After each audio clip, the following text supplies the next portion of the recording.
Hey, Presley, like I said last episode, my bit for saying, like, I'm this, it's a quote from the movie. What do you think, as an expert on Bride of Chucky, what will my and I'm blank will be this episode? I have like 4. Give us 4. I'm Martha Stewart.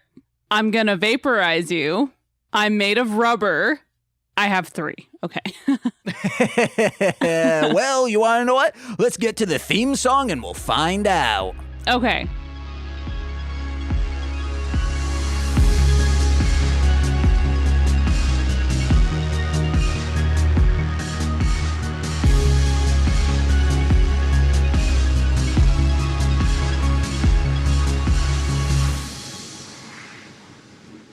My name is Presley. And I'm Le Petit Morte. Ew. You gotta remember, it's sometimes gross. It's to make you kind of cringy. And this is the height of horror. Woo! Final ep. Yeah. Of 1998. Presley, how do you feel about this year? On a scale of 1 to 10, I'm like a 7. Okay, all right. Let me see, because I have averaged out. What would this be out of 5?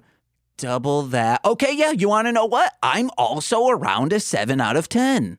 Because let me tell you guys, let's just do it. I won't. Everyone knows what our review of Chucky's going to be. So I'm going to count down all of the ratings that I've given every single movie, and then real quick, the overall average for 1998. Vampires, 3.5. Carnival of Souls, 2.5. Deep Rising, 4.5, which is really high. I can't believe I gave it that, but it's a fun movie, I guess. I've been waiting for you. 3. The Ring. Oh my God, it's so scary. Crazy how I didn't give that a 5. I think because The Ring 0 is a 5. This is a 4.5. The Eternal, 3. Shrieker, or should I say Shrieker, 4. Strangeland, or should I say, oh, the body is a temple destined to be desecrated. It's a 3. Whispering Corridors, 3. Curse of Puppet Master, or should I say, I'm a Tank, 2.5. The Phantom of the Opera, our lowest rated movie, unfortunately, a 2. The Faculty, a 4. And of course, Bride of Chucky. What do you think I gave it, Presley? A 4. I gave it a 5. No, you did. Yay. Yeah. Overall average for this year is a 3.42 out of 5. That's pretty good. Yeah. So sitting around almost a 7. Hell yeah. So I think if you're going to horror movies and you get especially on Letterboxd, if you see a movie 3 or above, it's gotta be a good movie. Or at least like a quality movie. For a year to be like, on average, you watch one of these and you're going to get like a 3.5 star movie. That's really good. Yeah, I agree. Just steer clear of Phantom of the Opera and what's the other one? Carnival of Souls. It was okay. It had some good elements to it, but the rest of it was like, no, thank you. Sorry about that. Oh, it's okay. I was just going to edit around it. Presley just yawned. So were there any surprises of these movies that you either were like, oh, this was so much better than I ever thought it would be, or, oh, wow, this was a stinker and I thought it was good? The one with I've Been Waiting for You, I actually really like that a lot. I've never even heard of it. Yeah. And I think Vampires was a surprise, like, holy Christmas. That one was hilarious, and I'm glad that was our first one. Mm-hmm. It was a fun start to the whole year. Yeah. Well, we will be getting into Bride of Chucky shortly, and we'll be revealing our list for the upcoming season, 1991. However, we will be taking a short break. We will hopefully be doing that bonus episode of Halloween Ends, where I will be, I guess, just not even defending it, just explaining why I enjoy it, where Comatose and Presley will either say, James, you're absolutely wrong, or say, you want to know what, you're bringing up some good points. Probably not, but We'll see. Fingers crossed you say, yeah, James, I can see where you're coming from. Maybe we'll see. Let's not get our hopes up. No, my hopes are so high as I was while watching Halloween Ends. And you're just like, good God, this is a masterpiece. It was so beautiful and cozy, and it just made sense. And I can't believe, spoilers for the beginning, that I said, oh man, they're going to kill that shitty kid. And then they kill that shitty kid. That's how it starts. We create the monsters was my takeaway. Yeah, it's a great movie saying great things. But first, Presley, what's your fortnight of horror been? Okay, I don't have any, but I did go to a horror convention last weekend. And it was really cool. Any cool stuff you saw? Any people you met? I met Dennis O'Hare from American Horror Story. And he was the sweetest person I've ever met in my whole life. And he was just talking and asking about my kids, and my heart melted. That man is so amazing at playing a villain, because I believe he's the villain in Milk. And I brought this up of like, this man, regardless of what sort of villain he's playing, he plays it so well. Yeah, well, he's like, so are you a Horror Story fan or a True Blood fan? And I was like, actually, This Is Us. And he was like, oh, This Is Us. You should have said, oh, man, I loved you in Milk. Yeah, no, Milk was great. I was going to say Garden State, too, because he's the guardian of the infinite abyss in that. But it was just like, no, This Is Us, because it was an emotional time in my life. I also met Henry Thomas from E.T., or like more recently, fucking The Haunting of Hill House, which I've seen like a million times. It's good. He plays the young dad in that. And I met the chicks from Night of the Comet.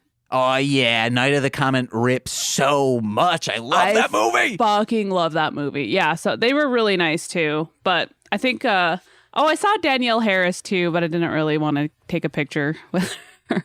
You're like, oh, I loved you so much when you were just being beat to shit in Halloween 2. No, that shouldn't have happened. I know. I was going to say, I really like your podcast because I've listened to like 30 episodes. Hell yeah. But yeah, she was on lunch and I was like, okay, well, I'm not going to wait an hour. So I'm sorry, but we kind of want to leave. Like, it was a fun convention, but it just got like really redundant after like 45 minutes. Yeah. And we got free passes to go, so it's not like we paid for it. That's how I feel about like C2E2 when we go there. Nicole is tabling at Anime Midwest, so hey, if you're in Chicago when Anime Midwest is happening, guys, come see us table. We're trying to make that money.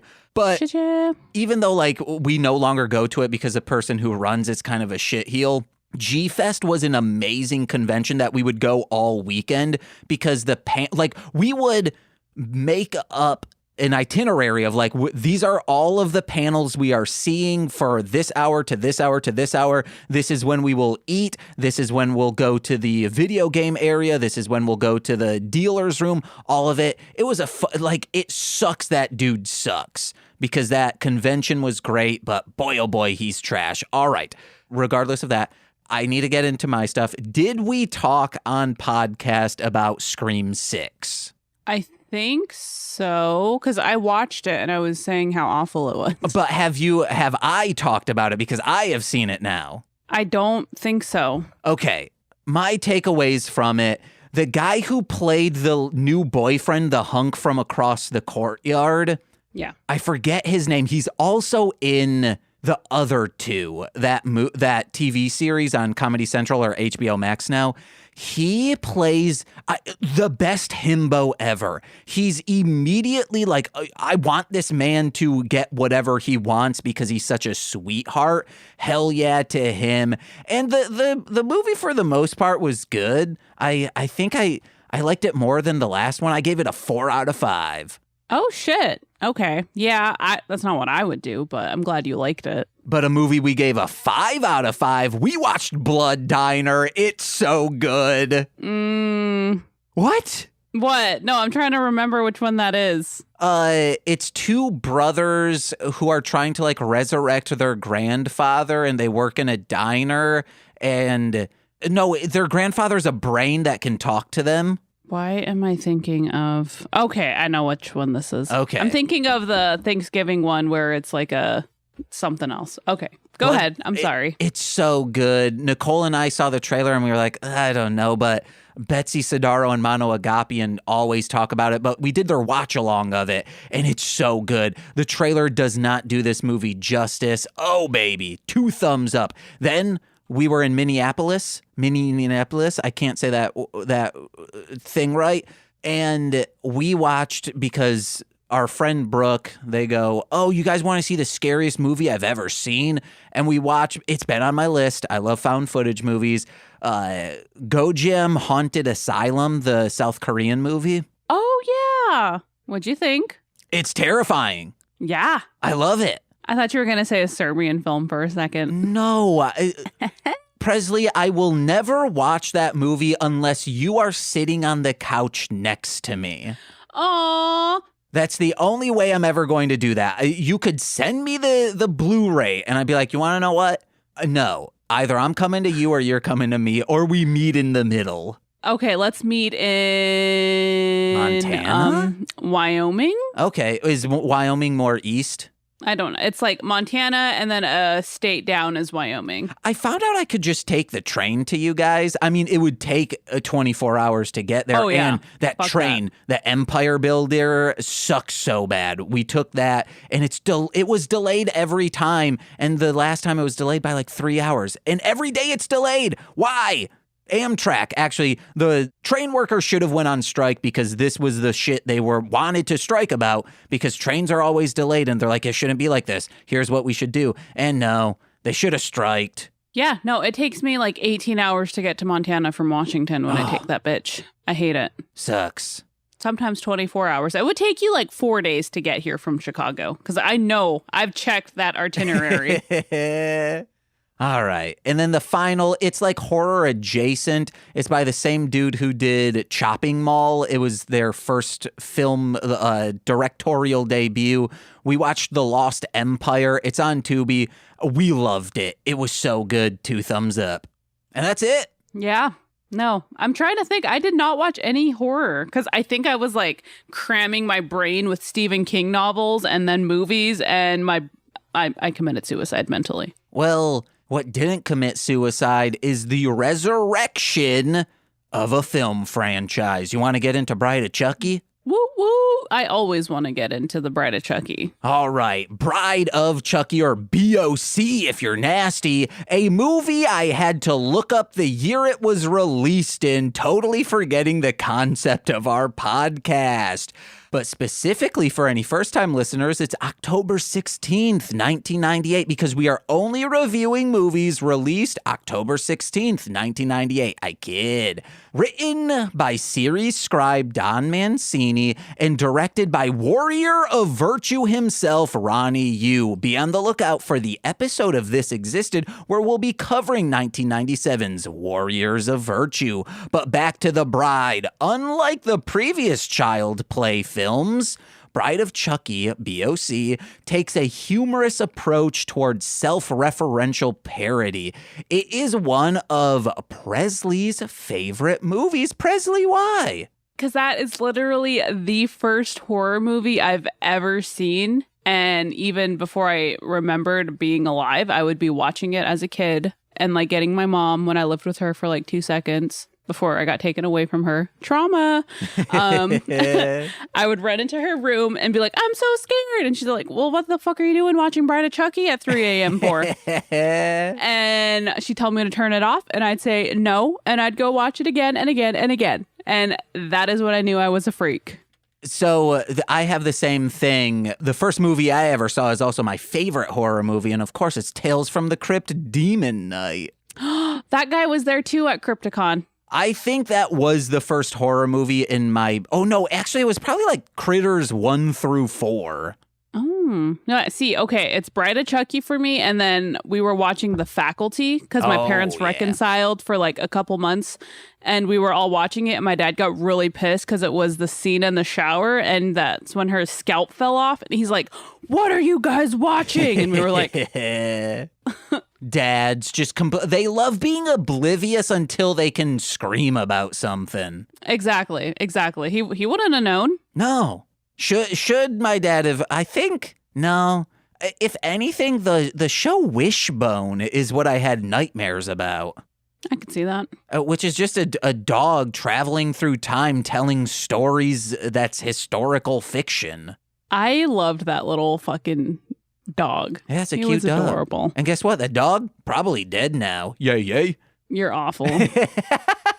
All right, on a budget of $25 million, it earned $50 million and was a smash hit. Probably because it would have made so much more on all of the TV viewings as well. Mm-hmm. Those VHS sales. Uh-huh. Work on the film began in 1996 with the working title Child's Play 4 Bride of Chucky, inspired by the release of Scream. Mancini said, like most genres, the horror genre goes in cycles, and I think we can thank Kevin Williamson and Scream for reinvigorating the market. Over the years, I had been imagining new scenarios for the series. David Kirshner and I both felt that it was important to bring Chucky back in a new way. We wanted to elevate the series and reinvent it, go beyond what we've done before. And what we ended up with is, incredibly, part horror, part comedy, part romance, and part road movie. It's a really cool blend of all genuinely creepy and the really funny. Yeah. So I like how they, instead of just like doing what Scream did, they're like, okay, Scream revitalized the slasher genre in a new way. How can we reinvent the killer doll genre in a new way? They just got a little more weird with voodoo. And then Ronny Yu was hired to direct the film after Kirshner and Mancini were amazed by his film The Bride with White Hair, and was allowed to use his creative freedom and the ability to hire his collaborators from Hong Kong. Guys, I just saw the trailer for The Bride with White Hair. It looks amazing. This woman is going into battlefields just decapitating many, like, probably, I don't know, 1400s samurai. It is dope looking. That's cool. If I had time, I would have watched that movie. And if I had time, I wouldn't have just on 1.25 speed watched the Dead Meats covering Child's Play 1, 2, and 3. So you didn't watch them? I didn't watch them, but I know what happened Fucking in them. James. And I've No, you seen don't. Chunky, the series, season 1. What are we going to do with you? Speaking of which, real quick, does Child's Play have the best continuity and lore compared to all of the other franchises? Yeah. Yeah. Because besides the one reboot movie, it's all within the same, and there's no glare. Because I was like, in the series watching it, I was like, did they ever establish that Tiffany and Chucky were living together and dating back in the day? But in this movie, they established that. So I'm like, wow, man, all of it works so well. Yeah, and then they brought in Brad Dourif's daughter, and they made that like go really well with each other. And then when she played her dad, oh my god, yes, so good. When I was watching that, I was like, man, who is this woman and how is she playing this man so well? Googled her. I was like, all right, it's because she's known this man her entire life. Yeah. It's so good. All right, but in regards to Jennifer Tilly, that was Mancini's first choice for Tiffany. He commented saying, once we introduced Jennifer Tilly's character, that brought a certain comedic camp vibe to the franchise, which I think is kind of historically a hallmark of gay culture, referring to the increasing use of LGBTQ plus characters in later Chucky films and the TV series.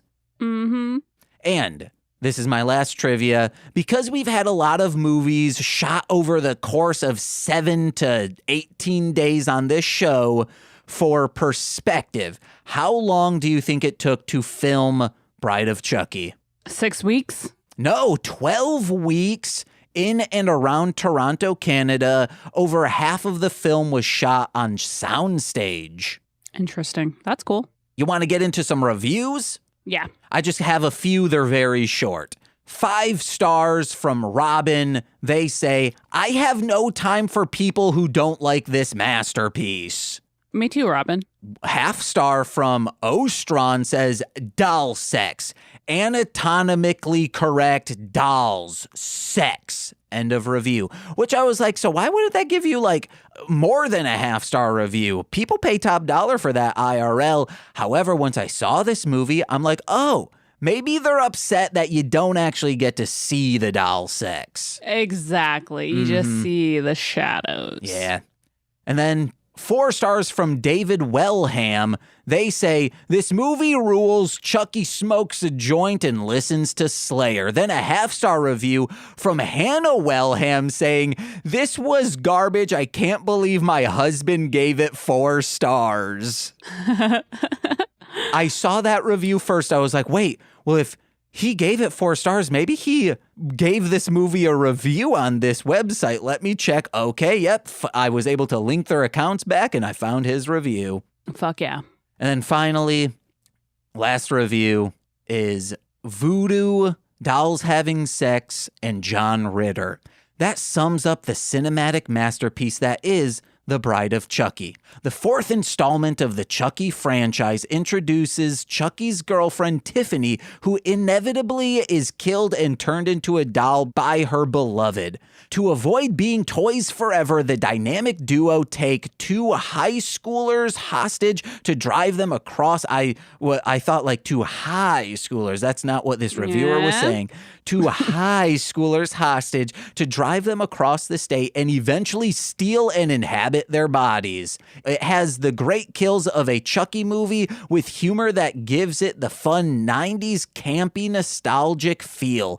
10 out of 10, 5 stars will always recommend, but they gave this movie 1 billion out of 1 stars, and that is our Presley Bracken. Woohoo! That's the first movie review I've ever written. Oh! We'll start collecting just your audio reviewing these movies, and then I'll write those and just put that on my reviews. Great. It'll take a long time. But Presley, let's get into this movie note by note. I'm guessing you didn't take notes, or did you? Do I ever? Okay, all right. Then I was going to be like, hey, Presley, you walk me through this movie, but I'll just start saying my notes and you go off. Okay. Well, yeah, I have it like literally photographically memorized in my brain. All right. Good. Good, Presley. All right. We start out with an evidence closet cache of every horror icon. You got your Halloween Jason guy. Voorhees. Thank you. I can't edit out any of those yours now. Your Halloween man, and maybe a Freddy and some other stuff. I swear to God, like I've watched this movie millions of times before. I swear to God, I saw a chainsaw at one point, Freddy's glove. Like, so I was a little taken aback when it wasn't there, but maybe my brain's just fucking like the Mandela effect. Mm-hmm. You also see just a ball of fur that is a critter. You see a big old clown shoe from Clowns from Outer Space. You see a tomato, the killer tomatoes. They're on attacks. And you also see one of the Puppet Master dolls. Yeah, duh.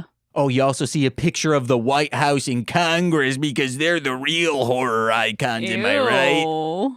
Who was the president at this time? It wasn't it Bill Clinton? Because he was there too. Yeah. And then it goes into the film starts out with end credits opening song by Roberto Zumbini. That piece of shit. What are you talking about? I hate Rob Zombie. You love Rob Zombie. Filmmaking, I don't. movie, No. Cribs appearance. Blech. I like him, guys. You do, and it's a shame. Shut up. We got to do just, or who is I know Fred Durst has gotten into some movies and people say his directing is fantastic, but like people who enjoy film are like, well, for some weird reason, Fred Durst, he's good at making movies. But who is the other horror equivalent of someone who was a music maker who kind of became this auteur horror director who we could someday do like a Height of Horror where we pit two directors against each other? I don't know that. I'd really have to think about that. I was going to say, but then I was like, there's no contest. I was like, the equivalent, I guess, would be like Jordan Peele going from comedy into that. And I was like, even his worst movie is better just unobjectively than anything Rob Zombie's done. Rob Zombie had to start basically a crowdfund to ask his fans for money to start making movies because no one wanted to fucking give him money for movies anymore.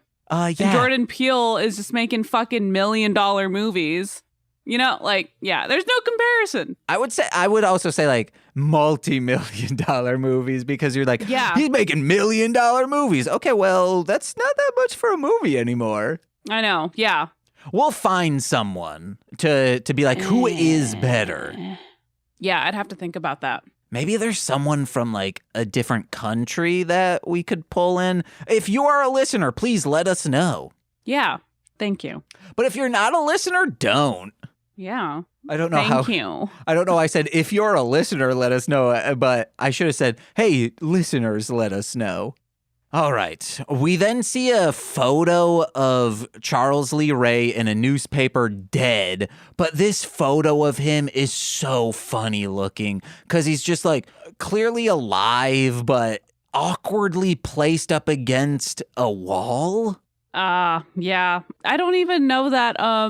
I always see in movies, like at death scenes, they show all the dead bodies and stuff. I don't think that's a real thing.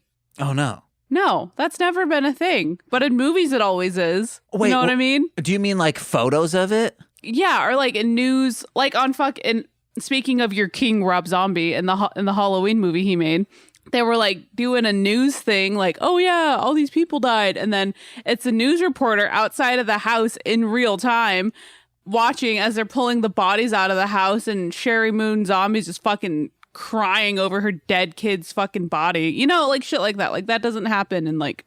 I think it did. I don't think it still happens, but I've seen actual news reports where like they're wheeling people out. Weird. Okay, no, like in fucking the Jonestown Massacre, that's like real dead bodies, I guess. Yeah.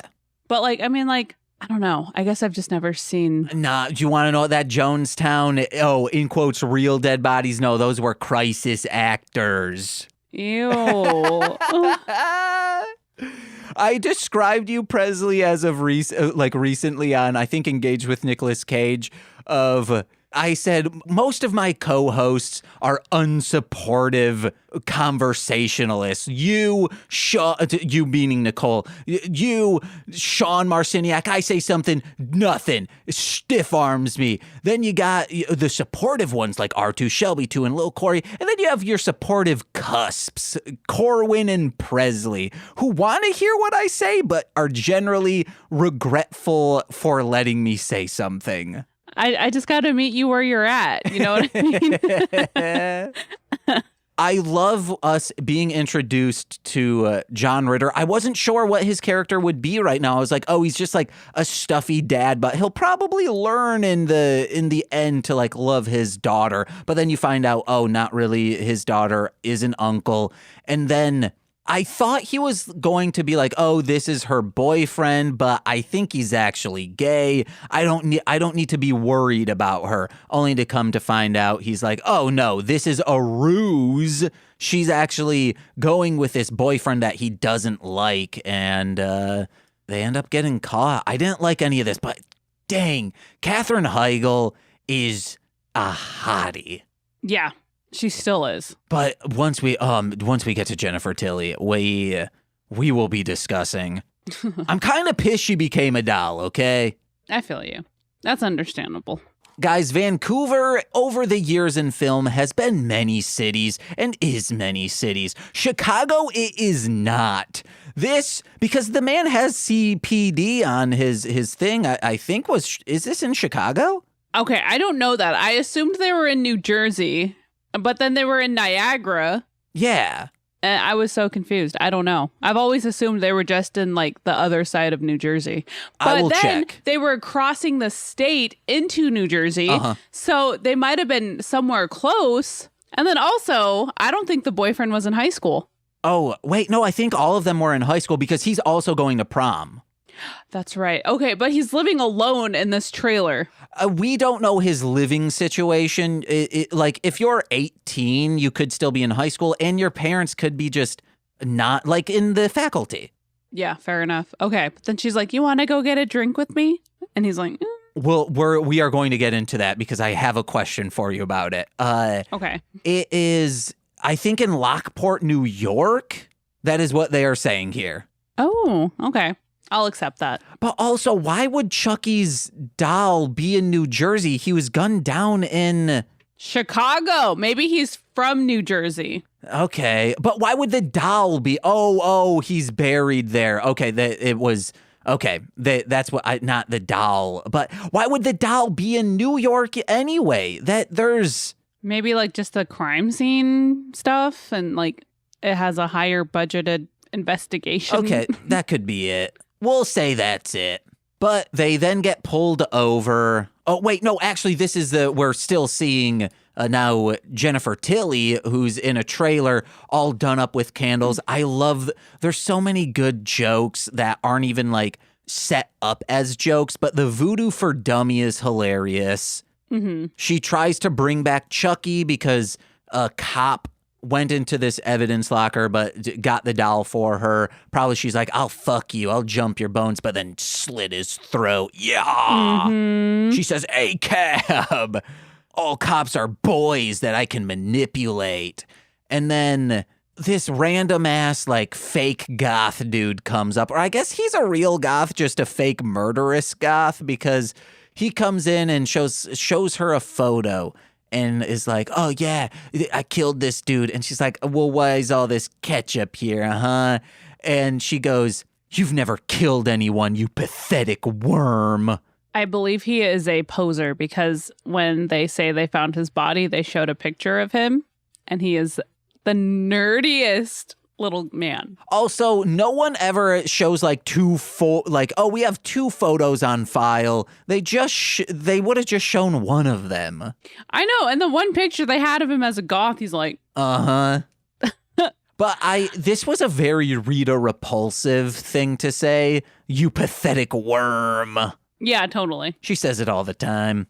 Okay, so Jennifer Tilly is a smoke show in this scene. And if I had seen this as a child, my sexual preferences in women would have been completely changed. Yeah. I would have been like, I like women who are buxom and blonde haired. That's what I like. And goth and just fucking, But instead, I grew up watching like John Hughes movies where the like mousy, homely looking best friend is the love interest. I could see that. I knew I liked women when I watched Blue Crush, and I really had a thing for Michelle Rodriguez's character. I gotta watch Blue Crush. Yeah, and Michelle Rodriguez is just a fucking fox in that. And I gotta watch The Crush. I don't know what that is. You watched that movie recently and talked about it on the show with Alicia Silverstone. Oh, yeah. My short-term memory is not good. I was like, wait, no, you know what this movie is. We've discussed it. For like 10 minutes, I was like, what the fuck did we do last weekend, Ian? I don't remember. We went to that horror convention. We already talked about this lore being outstanding. So then we go back to the kids hanging out, just standing in the rain because they've been pulled over by the cops. They all blow into an alcohol thing. What's that thing called? Breathalyzer. There we go. I was just going to call it an alcohol detector. That's fair. I had a friend whose dad had to do this, and I had someone just trying to sell a van because they're like, it's a specialized van. I don't know how I can sell this. Did you ever know anyone who had to blow into their car in order to turn on the car? Our reservation is so poor, that's not a thing. Okay. You get your license taken away, but then you still drive your fucking fucked up car around. Who regulates that? Like, are you required to do that? I want to know the legalities behind someone needing to blow.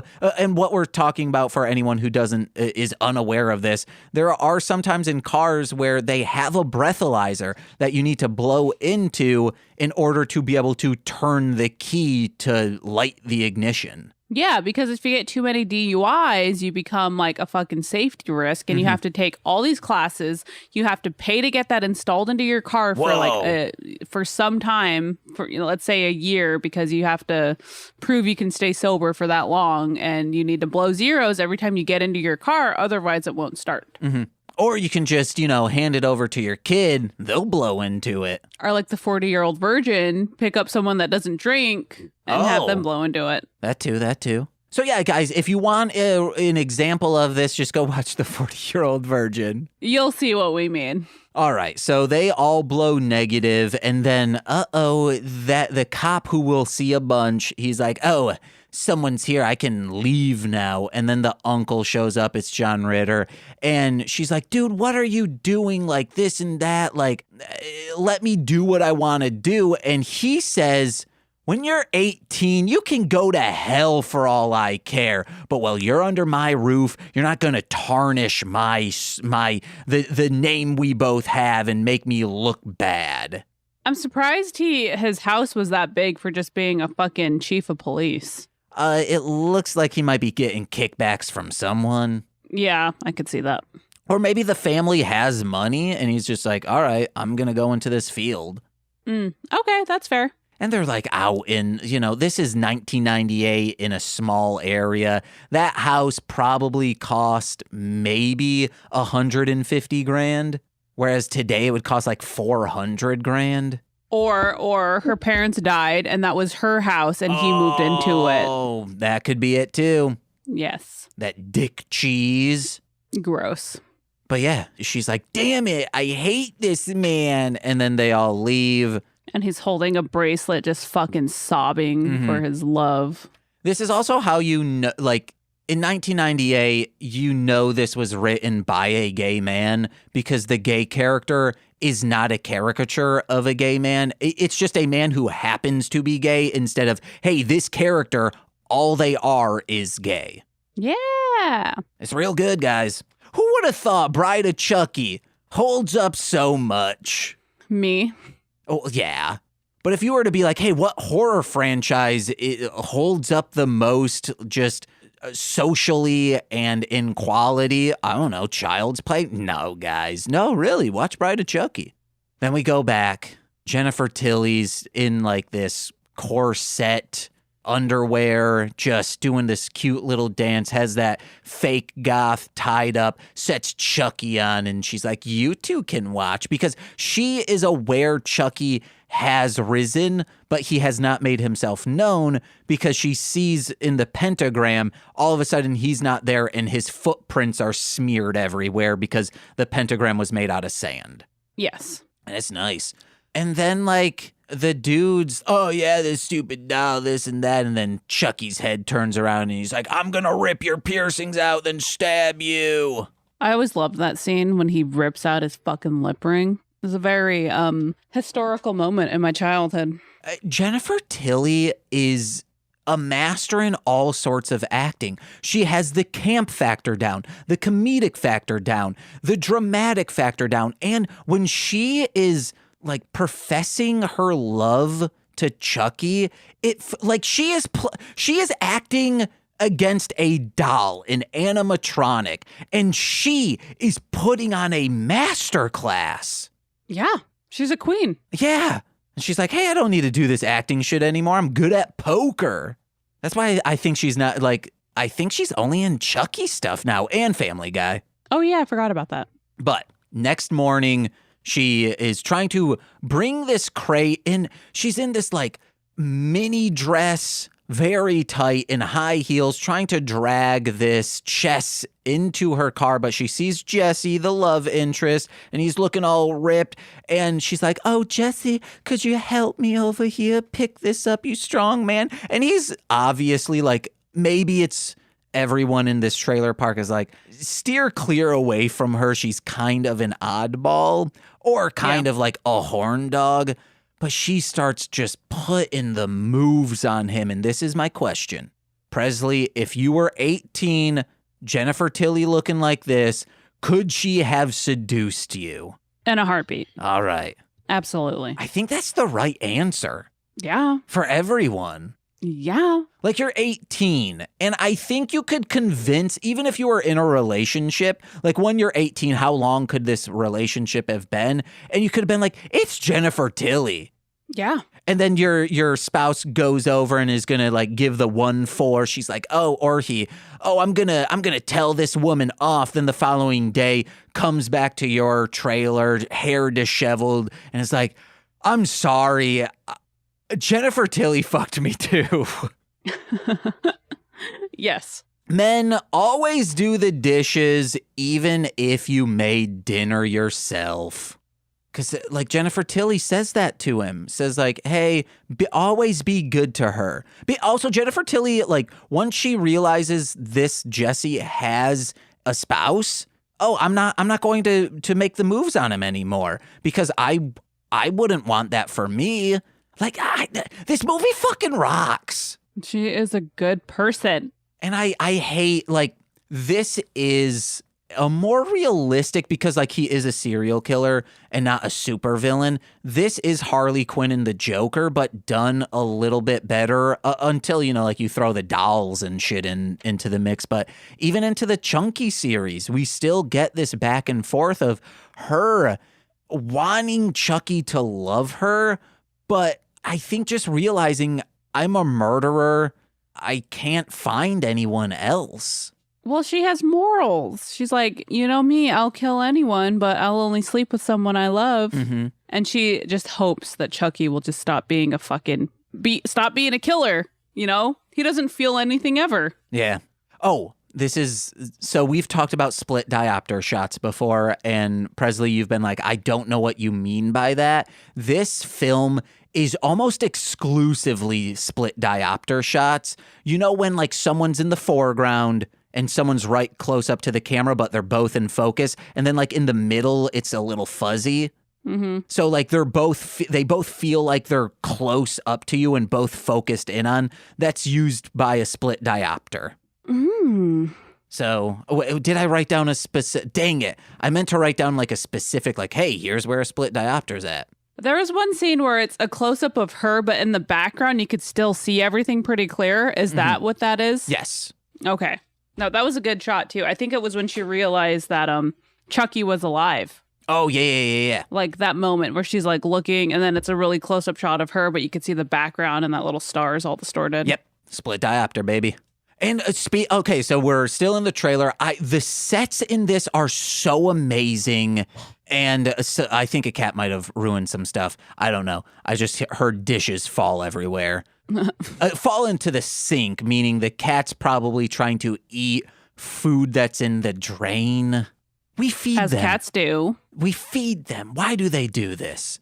But I especially love the bathroom death scene. The bubbles flying everywhere. And that's the only scene I've seen of this movie. Oh, before you watched it? Yeah, prior to seeing this, it was probably on TV, on Sci-Fi or something. I saw that scene and I was like, that's a pretty cool movie. Ugh, yeah, that made me want to get my tattoo of the Tiffany doll and the Bride of Frankenstein, the We Belong Dead. It's so good. It's so good. And then the bubbles afterwards, like, I don't think that's how bubbles work, but it was so good. If you watch on Shudder, oh man, it's about queer culture throughout all of horror, and like horror in of itself was created by queer people, at least modern day horror that we know it as, by your Mary Shelleys and dude who did Bram Stoker.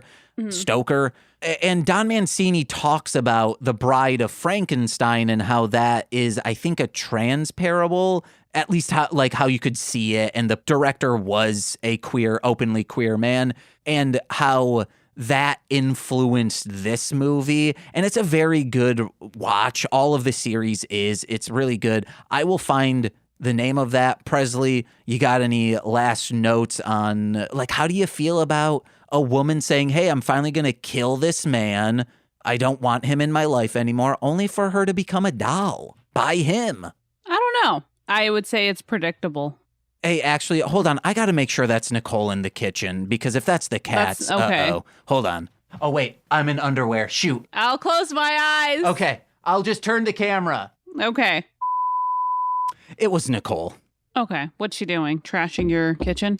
No, she's setting things up to make seedy skulls, which are, it's paper that you blend up, and then she has like these little skull molds that she puts it in, and then she puts seeds in them. So you can plant these skulls, and then it becomes flowers. Oh, that's cool. Go to darlinghomebody.com now to find more information on them. If you got weddings coming up, they're perfect for your bridesmaids, guys. And she has deals for like buying in bulk, so please purchase them. Okay, the documentary is Queer for Fear. Oh, okay, cool. It's real good. But yeah, on Tiffany being turned into a doll, I was like, man, this sucks. She was almost out. She almost was free from this man. She should have just killed him, but she didn't, because she probably still thinks there's love to be had. Yeah, I don't know the logic behind that. Also, it's wood. He can break through wood. The little crate he was in. Yeah. Well, I don't know that, because I think he tried, but then once he got the diamond ring to saw through the wood. Dang it. My next note is, so Warren is classist because he's like, oh, Jesse, the only thing he seems to not like about him is that he comes from not a well-to-do family. Yeah, he says he's like trailer trash. Mm-hmm. Absolutely. He's not, and like, he's such a nice man. Yeah. Up until, you know, the clear, like, oh, I think my new wife is a murderer. But all of that was funny. And then the friend comes in and he's like, oh, well, either you're both good at lying, either you're both delusional, or you're both telling the truth and neither of you is the murderer. I think I know you guys. You haven't killed anyone. Mm-hmm. My next note is Martha is my mom's idol, too. I love that for her. I thought Martha Stewart was like going to be in this movie. Is she in any of them? I don't think so. Oh, I could have swore like she's in a horror movie. She probably is, but not any of these ones. You want to know what it probably is? She's in like a parody of her is in a scary movie. Yeah, I could see that. Like a 3, 4, or 5. Yeah. Or an epic movie. Ugh. You love epic movie. I would rather kill myself than watch Epic Movie. What was the like love movie or romance movie? What? There was one that was in by the same people who did Epic Movie, Superhero Movie, or whatever that one was. And then they had one other that was just, it starred Allison Hannigan. And I watched it a lot one summer because my ex at the time just rented it a bunch. Is that the one where they go to like the Willy Wonka factory and... Maybe. I fucking hate that movie so much, dude. I hate that Wonka part. It gives me anxiety. It scares me. It literally scares. I know it's supposed to be funny.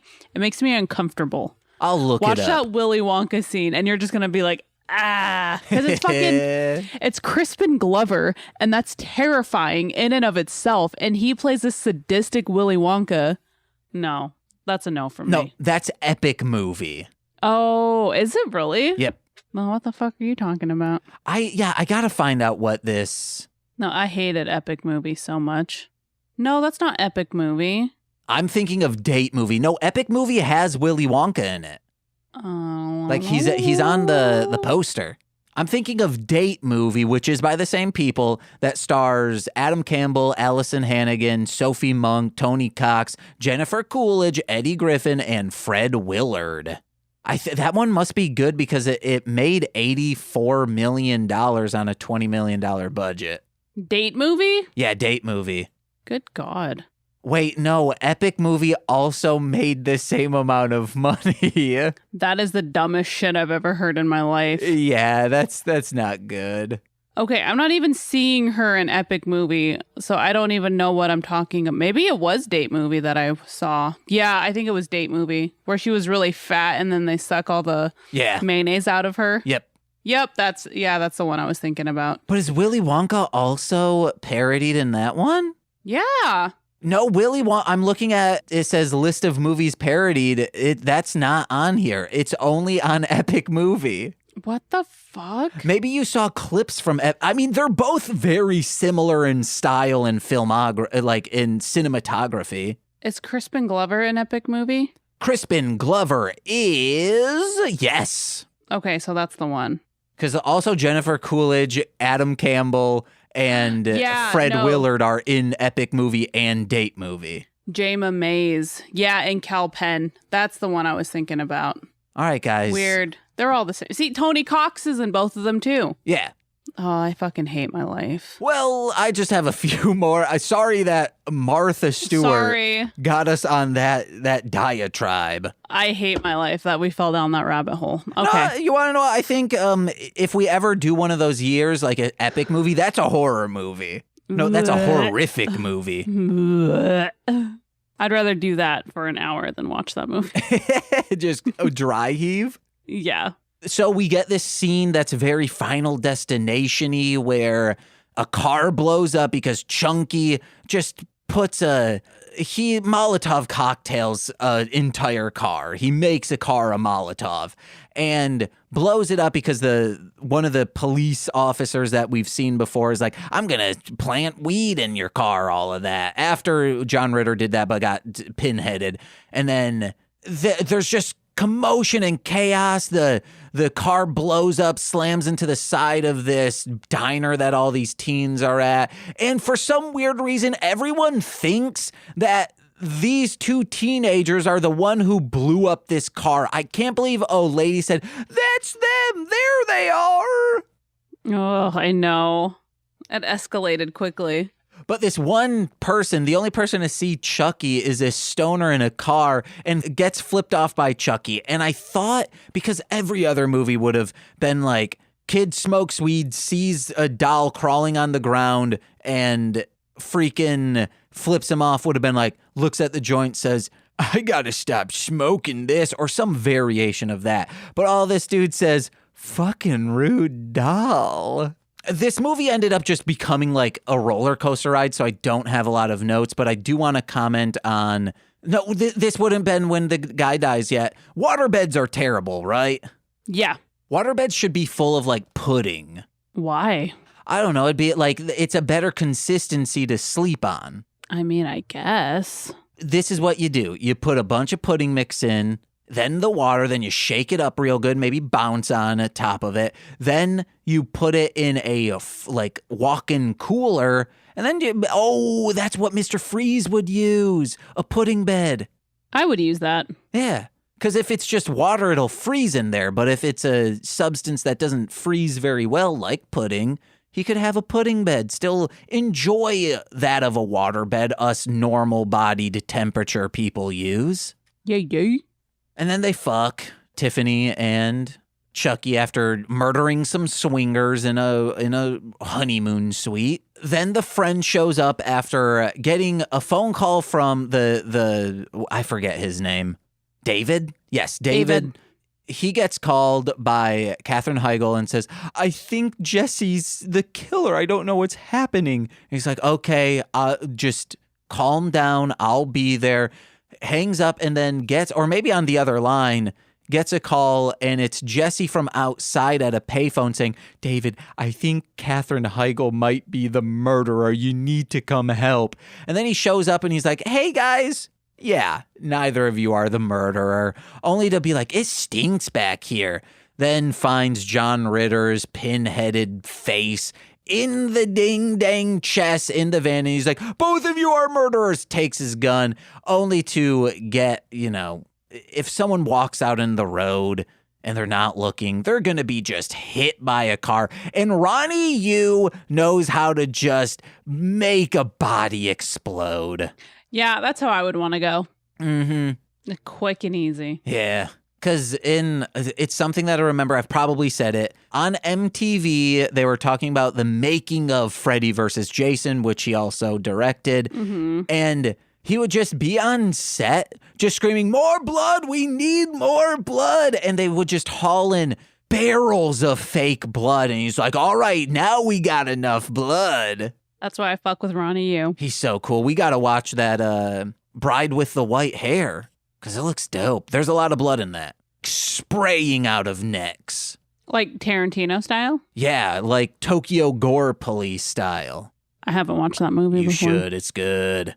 My next note, because then it just becomes a whirlwind of them. Chucky and Tiffany make themselves known. They are dolls, and they're like, drive us, bitch. And then, because Freddy comes for some weird reason. And then they have to steal a RV and they kill the people who owned it. There's a kerfluffle. They end up at the grave place. She gets all burnt to a crisp and then starts gnawing on Katherine Heigl's ear. And I'm like, that's my kink, guys. A crusty doll burnt to pieces biting my ear. Oh, don't do that. You want to know what? That little piece, I'm going to simulate stereo on it so it will be ASMR and people will be like, oh, gross. I know. I kind of hate myself for doing that. I'm going to do it. I'm going to make that stereo and people are going to be upset with us. Make that one stereo too. I will. Okay.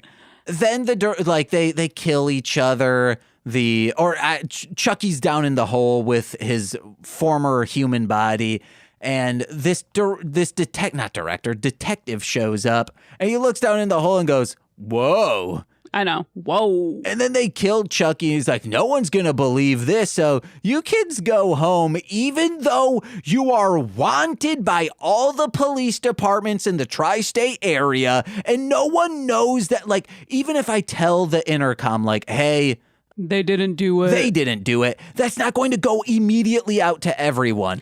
There is a dead body in his van still. Oh my God.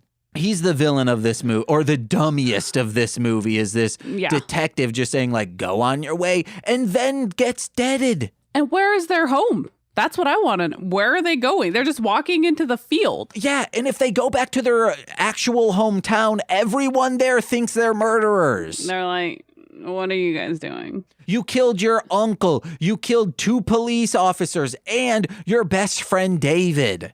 Yeah. 5 stars. Always. This movie rocks. If you have not seen it, watch it. Oh, yeah. And then they do a nice segue into the seedy Chucky with the little evil doll. So, and the doll bites his little face off the detective. You want him to be a director. I do. So bad. What if that is Ronny Yu? Yes. This white-ass man is Ronny Yu. I don't judge. Well, that's the movie. You will, of course, give it 5 stars. I give it 5 stars. Top notch. It's my first love. Do you want to get into our movies for 1991? Sure. And tell them about our plan. Okay. So we cannot whittle this down to 13 movies. I couldn't even whittle it down to like, oh, here are the high budgets, the low budgets, because 1991 is this. It has a lot of really good horror movies, but none of which you have seen before or heard of before. So I feel like this was the time. This is post-slasher. The big boom of slasher has happened. The market has been saturated, and the return on investment for horror movies probably isn't the same as it used to. Like, is this Takes Manhattan year? Or this would have been around the time, right? Jason Takes Manhattan? Yeah. Yeah. 1989. So yes, that was the crescendo of that. In 1991, they're like, we don't need to do this anymore. So we've whittled it down to 16 movies. And I think we will probably do all 16 movies. However, listeners, if you know of any of these that we are about to list and you're like, don't do that, we know your sensibility, you're not going to like it, or just like, oh, I don't think this needs to be covered again. So let's get into what movies we are doing. This is all from 1991, so if you need to look them up, just do the title of the movie, 1991. We have The People Under the Stairs, Child's Play 3, Popcorn, Highway to Hell, one of my favorite movies in the entire world, Ernest Scared Stupid. Maybe we should get my mom on for that episode because we would watch that together. Dead Space, The Pit and the Pendulum, The Resurrected, Children of the Night. Scary movie, but not that scary movie. Another scary movie that looks so fucking rad. There's Nothing Out There. The Arrival, A Chinese Ghost Story 3, The Refrigerator, Blood-Sucking Pharaohs in Pittsburgh, and Hiroko the Goblin. Those will be our movies coming to you in probably a month is when we'll start doing that. But Presley, do you have anything to plug? You could rewatch old Parents Under the Stairs, or you can listen to Ian's show, Horror Corridor. Hell yeah. Hey guys, check me out June 3rd. I'm doing a live stream to fund my wisdom teeth being removed because insurance can't cover it all. I need to make $350, and it's from 12 p.m. to 6 p.m. Central Time, twitch.tv/Mostly Speaking Sentai, Mostly Speaking Sentai on Facebook and YouTube as well. You can watch wherever it is. We're raising donations. I don't know. I'll just be playing video games and whatnot. It'll be a fun time, but someone has already generously donated $300. So if we can, the plan was every $50, I will eat the one chip challenge, like a piece of that chip, because it's a big ass chip.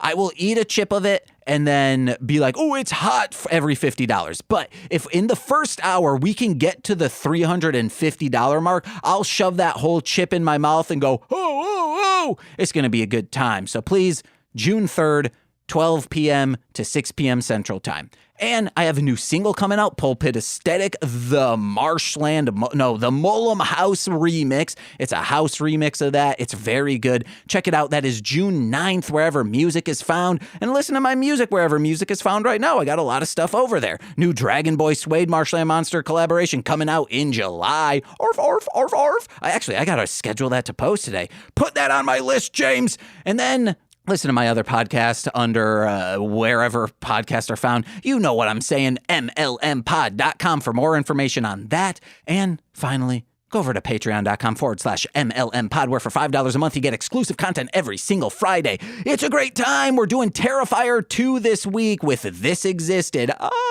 Lil Corey and I are going to have a blast. And what else do I have? Oh, $10 patrons, you get monthly exclusive content in the form of straight to Patreon. We're doing Rabid Grannies next month if everything goes as planned. But this month we did Dragon Ball Curse of the Blood Rubies. It's a fun time, and you get your name shouted out on every single free feed podcast. So let's begin with those, starting with Steve F., Eric Berry of Ranger Command Power Hour, Alex Z, The Waz, Orion, former rapper Defo D-FO. He's making music still under a producer name that I don't know yet. Jordan B., The Chaos Witch, my Bickle brother in common law, Joshua Jakis, Steve Barnes, A Sweet Child of Time. We're coming back. Wheel of Time. The announcement has finally been made for season 2. It's going to be a good time. My mother, who maybe, we'll try to get on Ernest Scared Stupid. She liked that movie too. Lil Corey's BFF and roommate, Shane, that fed. Twitch.tv/Core Winning. It's Corwin. And from the Rom Complex and my co-host on Formulaic, a podcast and script writing, also from Twitch.tv/R2Shelby2. It's R2Shelby2. And that's it. I've been Presley. And I've been James. And this has been the height of horror. Bye-bye. Bye.